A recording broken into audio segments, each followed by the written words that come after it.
नमस्कार मित्रांनो, मी ओंकार. सकाळ सकाळी व्लॉगचा इंटरव्ह्यू देऊन व्ह्यू दाखवला. विहिरीत पाणी वर होतं तेव्हा ती केनं पोहायसाठी टाकलेली बघा. आता पूर्ण खाली गेल्यात ती केनं.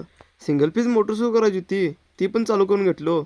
आणि आता सिंगल पीसचं पाणी जाणार होतं बघा पाक वरच्या नवीन लावलेल्या मक्याला. मी तर अंघोळ करून आलो बघा. तेवढ्यात अर्जुन दादा वैरण घेऊन आलता. खालच्या विहिरीतून आलेलं पाणी आपल्याला नवीन विहिरीत सोडायचं होतं. काकानी पाईप तर कापलीत, पण सोलारचं पाणी बंद करायला देणार नाही. पाणी बिनबंद करताच घालायचा प्रयत्न केलीत. एक 2.5 इंची कोपऱ्या लागणार होता म्हणताना मला खाली शेडवर लावून दिलतीत बघा. पोपट काकांची गाडी घेऊन मी पण शेडवर निघालो होतो. 1.5 इंची आणि स्पेअर साठी 3 इंचीचा कोपरा घेतला आणि निघालो विहिरीकडे. सगळं व्यवस्थित फिट करून झालं बघा. त्याला कॉक पण बसवला आत पाणी जायसाठी. आमच्यात असं कापून काढलेलं कोपरं टाकून देत नाही, त्याचा परत वापर करतात त्याच्या आतलं काढून. पाणी किती प्रेशरने येते बघण्यासाठी सोलरची मोटर सुरू करायला मळ्याकडे निघालतो. मोटर सुरू करून पोपट काकांच्या पोरग्याला पण घेतलो बघा सोबत. काकांची स्कूटी पण खालीच होती म्हणताना तीच घेऊन घराकडे गेलो. पाणी रिटर्न सोडायचं काम तर झालं बघा, पण आता या जुन्या विहिरीतली मोटर एक जळलेली ती वर काढायची होती. विहिरीवर आल्या मला एक पेरू सापडला. मोटर कुठं अडकतं का बघायला मी खाली आलतो विहिरीत पण लई मोटर आहे. माणसाने वाढायला दमते म्हणताना ट्रॅक्टर घेऊन आलतो. मोटर काढायची सुरूच होतो तोपर्यंत मला चिंच सापडली. मोटर खोलासाठी मोठा ऍडजस्ट पाना लागणार होता, तो होता आपल्या घरात. फटाफट घरात येऊन पाना घेतला बघा. जसा पाना दिला तसं पाण्याचं काम पण सुरू केलं. भरपूर कष्ट करून शेवटी मोटर काढली.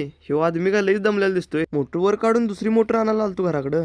मोटर घेऊन आलो तोपर्यंत आपल्या नवीन विहिरीसाठी मोटर पेटी तयार करायला ती भैया काय ऍक्शन कराल तर ते मला पण काय कळालं नाही बघा. आरकी मधील पाणी बंद करायचं होतं मला, त्यासाठी मेन कॉक बंद करायला बागेत आलतो. जाता जाता ती मोटर पेटी तयार केलेल्या मिस्त्रीला पैसे द्यायला पैसे घेतलो घरातून. पेटी तर तयार झाली, पण मला व्हिडिओ करताना बघून सगळेजण माझ्याकडेच बघत बसलेली. त्यानंतर मी आणि भैया मक्यातल्या पाईपा बदलायला आलो. पाईपा बदलून मोटर सोडली विहिरीत. सोडलेल्या मोटरचं टेस्टिंग यायचं होतं. आलेलं पाणी बघून जरा भारी वाटलं बघा, कारण सकाळपासून केलेलं कामाचं फळ मिळाल्यासारखं झालं. मोटरीचं टेस्टिंग घेऊन गावाकडे गेलो. गावात जाऊन गॅस टाकी भरून आणायची होती. टाकी घेऊन घराकडे गेलो. आपला मिनी व्लॉग इथेच एंड करतो. याचा मोठा व्हिडिओ खूप छान झालाय, तो व्हिडिओ बघायला विसरू नका. भेटूया नेक्स्ट व्लॉग मध्ये. बाय.